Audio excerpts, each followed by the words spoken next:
Hello and welcome to my overview of the White Dragon in D&D 5e. We'll cover each aspect that I think is relevant, along with 4 adventure hooks for the 4 stages of a dragon's lifespan. My goal is to light a fire of inspiration within your heart to withstand the coming cold. My name is Josh and this is how I run. In the frozen outlands of the world, there is no creature more feared than the mighty White Dragon. They embody our innate fear of isolation in the dead of winter. Like other true dragons, it sports 2 powerful wings and a deadly breath weapon. It has a signature color, white, and a signature element, cold. Its design is quite streamlined, borrowing from elements of sharks, birds of prey, and of course, reptiles. The tips of the dragon's feet end in sharp, blackened claws. These natural weapons are made for slashing and burrowing, and they allow the dragon to ignore difficult terrain caused by ice and snow. An overlooked but striking feature of the White Dragon are its eyes. Set against the dark flesh of the eye socket, they're quite breathtaking. The White Dragon's most prominent feature is its badass head crest. The minimalism, ironically, stands out. That and their famously resilient and beautiful scales, prized by armor makers the world over. Upon hatching, these scales are white as a fresh snowfall, transitioning to shades of blue and gray as the dragon ages. I flavor it that every time the dragon is wounded, that their scales grow back darker and more durable than before, meaning a marbled white dragon is a force to be reckoned with. Oh, and for bonus flavor, parts of its body are encased in ice, like a natural exoskeleton.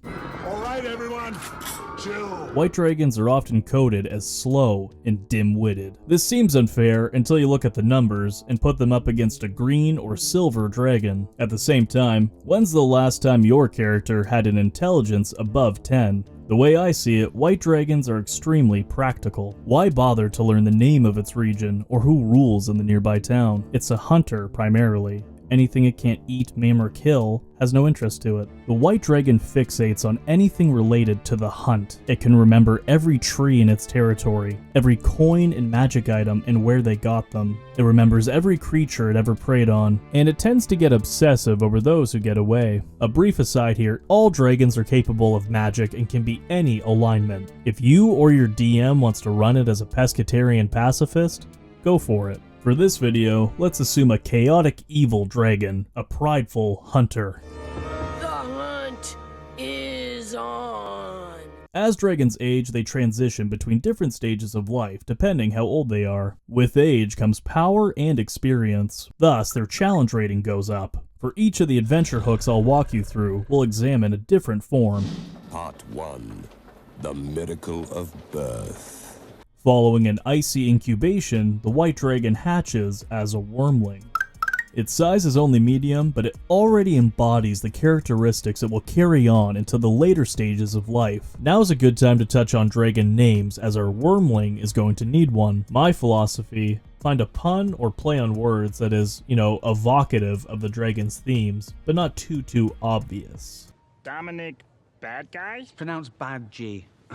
It's French. It means good man. I'd also recommend saying it out loud to yourself before you say it at the table. Let's see how a professional dungeon master name drops their dragon. Many speak of an ancient dragon of hoarfrost color and quaking roar that was thought to possibly nest there, now unseen in nearly a century.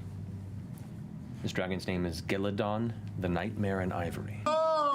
So to get us started here, I've made this handy little guide. Use your favorite D&D class and your date of birth to get your White Dragon name. For example, if you're born on July 7th and your favorite class is Paladin, you would be Glacial Mouth, the blizzard made flesh. If you feel like it, comment your White Dragon name below. Dragons are a bit particular about their titles. I landed on the name Rimeria, a combination of Arya Stark's direwolf and the word for cold.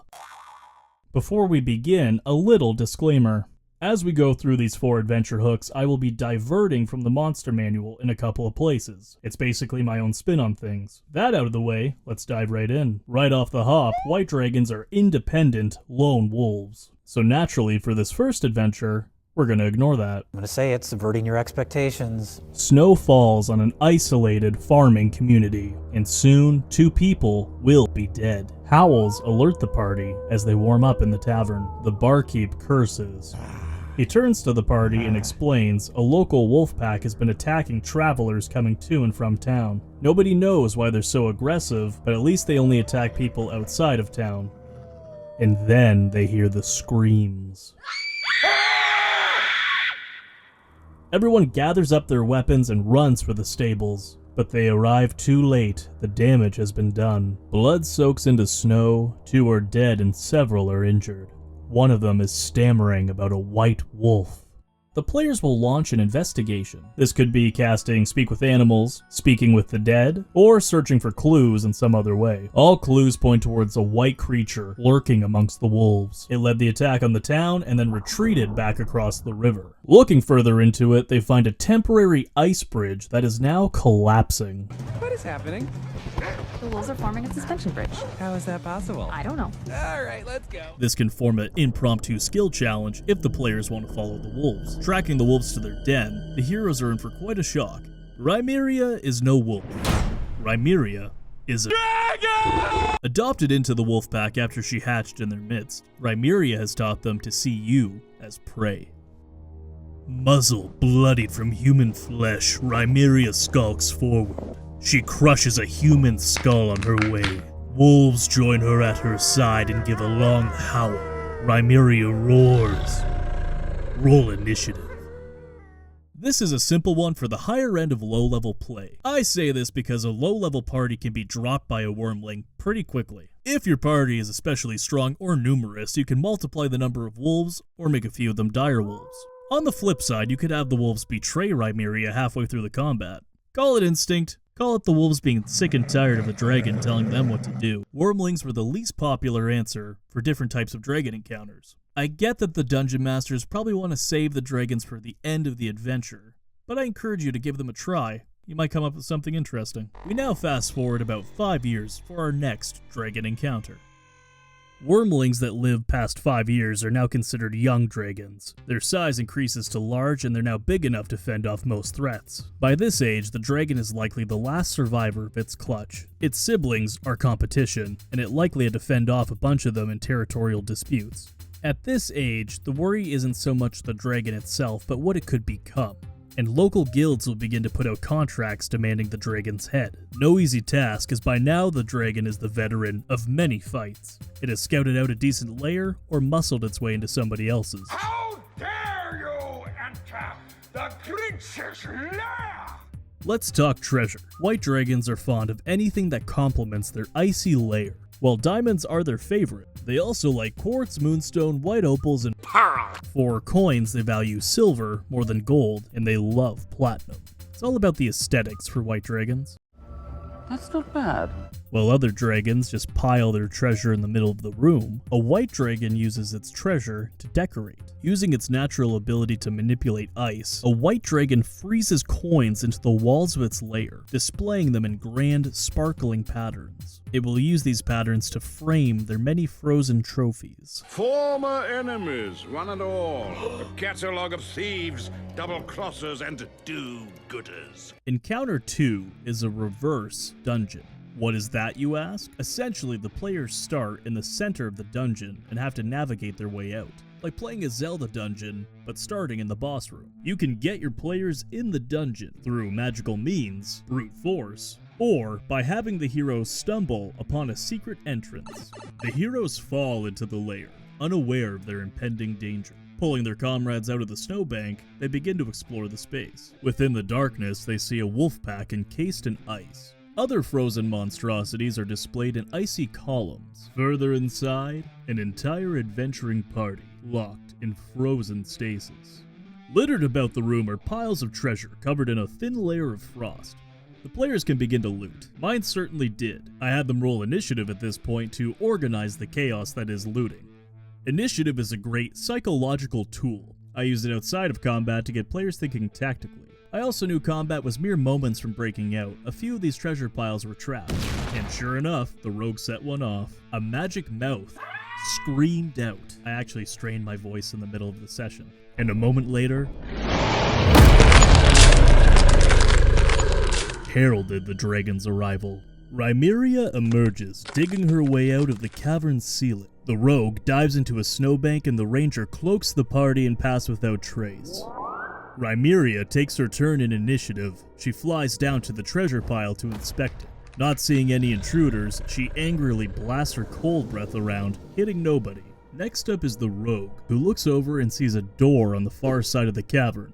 Perhaps their only exit. The party now has a mission. Get to the door and get out before the dragon gets them. A stealth encounter is a different video entirely, but here are some tips that I use to get through it. And while those roll across the screen, I'm happy to say my party did quite well with the stealth mission. The rogue got a natural 20 to pick the lock. The ranger nearly exposed themselves to the ranger nearly gave the game away with a natural 1. Luckily, they had inspiration in their back pocket, and they were fine. The heroes beelined it for the door. It's a real nail-biter. The paladin tanks the breath weapon, shuts the door, and bars it with a javelin. Rimeria is not thrilled. Where do you think you're going? Make sure you understand this, the dice are fickle, and this encounter requires high and consistently high stealth checks to work. If something goes wrong, make sure the heroes are actually capable of fighting the monster if it comes down to it. I leveled up my players before the session to ensure they could take the dragon. The heroes navigated the rest of the dungeon, escaping down the mountain on sleds. You didn't slay the dragon? It's on my to-do list. Now come on! Stealth missions like this one are a good way to break up the action between encounters. Just be ready if a fight breaks out. Fast forwarding another century, our dragon is now an adult. It pays taxes, drinks too much coffee, and shaves. Just kidding, it's obviously committing tax fraud. But its size does become huge, and it gains legendary resistance and actions, meaning Rimeria is of some renown. And only two things could really challenge her: another dragon or a high-level adventuring party. This reality necessitates an easily defended lair. Many centuries go by, Rimeria grows stronger and bigger. She recruits an army to her side, and she has a small fortune in her lair. But one day, calamity strikes. Aggressive melting caused by global warming, fireplane activity, melts the ice, and her lair breaks off from the ice shelf and falls into the ocean below. Most of her minions are killed in the fall, and a lot of her treasure sinks to the bottom. Absolutely fuming, she dives down to retrieve it. Not too far away, a pirate ship sails into the ice floe. A pursuing naval fleet is not far behind. Hoping to ditch their ill-gotten gains onto a passing iceberg, they head to the first one they see. A sudden impact from below, and the ship rockets into the air. It lands on the iceberg. The crew look on in horror as a massive white dragon slams down beside the ship. Rimeria is not thrilled. First her lair is destroyed, now she has to kill these people. But before she can, the pirate captain, a white dragonborn herself, offers the crew's fealty to Rimeria. Following an aggressive and largely one-sided parley, Rimeria flies out and destroys the pursuing fleet. In one fell swoop, she's reclaimed her minions, treasure, and after some extensive remodeling of the iceberg, her lair. Better still, thanks to the crew being able to cast control water, Rimeria can actually sail her lair like a ship. This provides many advantages over a stationary lair. It's harder to find, and she has access to pretty much the entire world's worth of treasure. If the lair is melting or needs repair, her breath weapon comes in handy. I've spent a lot of time setting up this plot hook because it's really not one encounter. It could be, but I picture Rimeria getting many more ships into her fleet. The adventure could start with just one ship attacking the heroes. There was only one ship. One? Are you sure? Or a few of them raiding the town that the heroes are staying at. Essentially, you begin the adventure like any other campaign. Only then do you sprinkle in hints that a dragon might be involved. This is the best of both worlds. The fun of a pirate campaign, combined with the epic fantasy of fighting a dragon. Just imagine snow on the palm trees, odd shipwrecks, frozen corpses washing up on shore. The heroes weigh anchor, hired to investigate. As the crew look on, a nearby iceberg drifts into sight. They attempt to sail around it. Cutting a wake across the ocean, against the current, it slams into the ship. The heroes are helpless as their ship is bisected. Grappling hooks and arcane magic bind the ship to the iceberg. An enemy crew boards their ship. The party are still confident they can take these pirates, until the dragon makes itself known.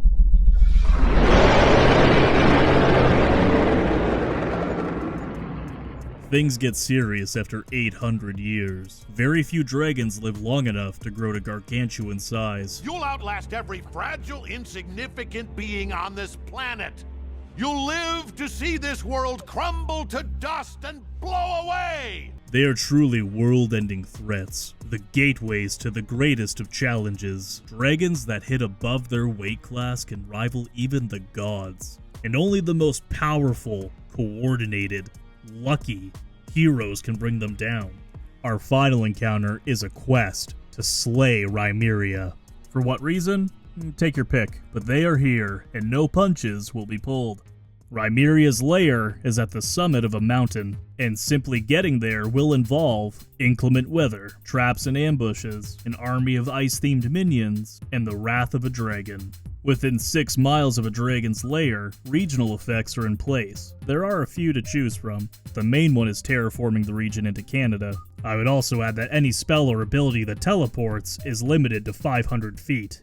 And as the party gets a taste for the weather, the dragon flies over. As we know, it's good to establish the villain early, and a flyby allows both parties to size each other up.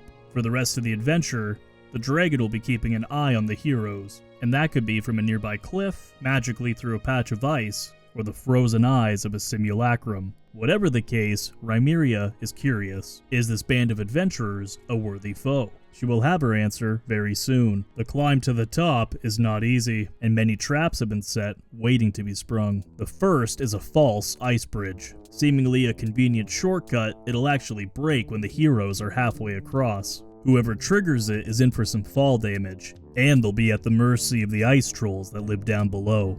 The environment is a great source of hazards. I encourage you to get creative with it. After besting a few environmental challenges, it's time to meet her lackeys. While you can justify pretty much any creature working for a dragon, here's a few that I recommend. First, we have the Rimeria, a giant ice centipede immune to cold and fire damage. Its burrow speed makes it a decent ambush predator. Next up is a combination of the winter wolf and the frost giant. The giants are hunting the heroes, the wolves are their bloodhounds. Next up are the ones that worship Rimeria. This could be humans, little dragon guys, or my favorite, the Yeti. A handful of Yetis that apparently have come in since you last arrived are like, nope. They just turn the other way. Icy sculptures of Rimeria decorate the mountain range. They serve as places of offering, vanity projects, and they're also imbued with divination magic. However, there's something different about the last one. It's alive. Well, a simulacrum, and it will appear to be just another ice sculpture until it isn't. Our last encounter before the summit is a triple threat. Our battlefield is a frozen lake that separates our heroes from their goal. There's also 2 giants and their pet rock. No. There you go. While one giant swims under the ice, the other hurls rocks from a nearby island, and the bird covers the sky. We have officially reached the summit.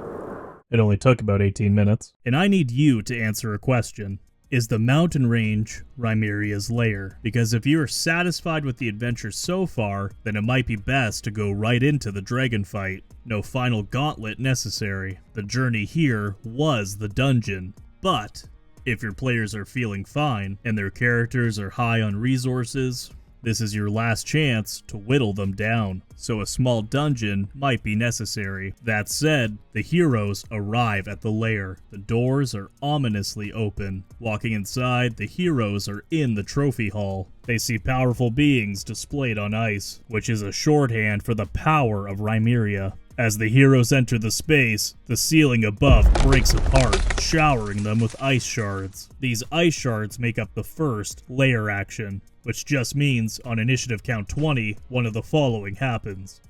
Oh, and here's a couple I came up with. What is that? What the f*** is that? Round by round, dragon combat is actually fairly simple. and a baseline dragon doesn't have a ton going on. I don't want to go too in depth with this part, but I would keep the dragon airborne and out of melee combat, constantly be maneuvering around the battlefield. This lets you keep the players on their toes and lets you take advantage of terrain and obstacles. At the start of Rimeria's turn, we ask ourselves an important question. Is it possible that a parrot could give a young girl the will to live? Did Rimeria's breath weapon recharge? Because if it did, we're going to use it with reckless abandon. The highlight here is high damage, low risk. If she could, Rimeria would use it every turn. If not, then we pop our frightful presence, which could inflict the frightened condition. And melee combat is a last resort. When forced into melee, we're targeting the wizard or sorcerer, somebody we can drop in a couple rounds. Speaking of, if we won't last more than a couple rounds, it's time to bail. I usually keep a number in my head, and once the dragon drops below that number, it's time to go. But if we're sitting pretty, it's pretty much rinse and repeat. We maneuver, evade, waiting for that breath weapon to recharge. In the meantime, we're taking pot shots with our legendary actions. And that's a round of dragon combat. Can we do better? Just because you could land a plane on this thing's stat block does not mean it'll last more than 2 or 3 rounds. Let's simplify. I'll show you what I mean.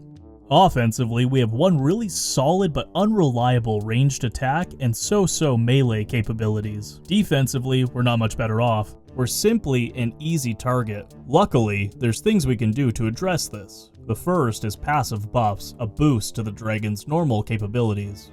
Features like flyby and magic resistance will greatly boost survivability. Next up is ice armor. 100 extra hit points will help us stay in line with the other ancient dragons. Next we have double dragon jeopardy. Basically, run the combat as normal, and as Rimeria is defeated, she will crumble away to snow. The players will realize they just fought a simulacrum. Now that's funny! The second time! And it's time for the real fight. Next up is spellcasting, which can range from a few spells per day to straight up phenomenal cosmic power, boosting the dragon's capabilities in almost every area. And you can include the following to double your spell output. I always add a little bit of spellcasting to my dragons. Here are some spells that I recommend for offense, defense, and control. Just be warned, it will fundamentally change the combat and make them a lot more powerful. Lastly, we have the Ice Dragons, 5 sculptures that decorate the battlefield. Each is an animated object that will help Rimeria in combat. These magical objects boost Rimeria's offense and defense. Rimeria can use a bonus action to blow up an Ice Dragon, sacrifice 1 for temporary hit points, sacrifice 1 to succeed on a failed saving throw or ability check, or respawn a destroyed one. Not only do these options buff Rimeria in combat, it also gives the party 5 other targets. So let's put it all together. The party charges in, breaks down the door, and throws everything they have at Rimeria. Whoops, that was a simulacrum. And now, the real fight. It's bigger! It's got more hit points. Spellcasting. Oh, whoa! He's yeah! magic! I didn't expect this. And homebrew mechanics. Now that is one spicy combat encounter, and for each of the 4 we've covered, it will be up to you to decide how spicy you want them to be. This could mean adjusting the number of enemies, designing the terrain to be favorable or arduous, adjusting the number of encounters, or modifying the monsters. I hope this video inspires you to run a white dragon in your games, whether that's out of the book, something I've suggested, or your own style. The third one is probably for the best.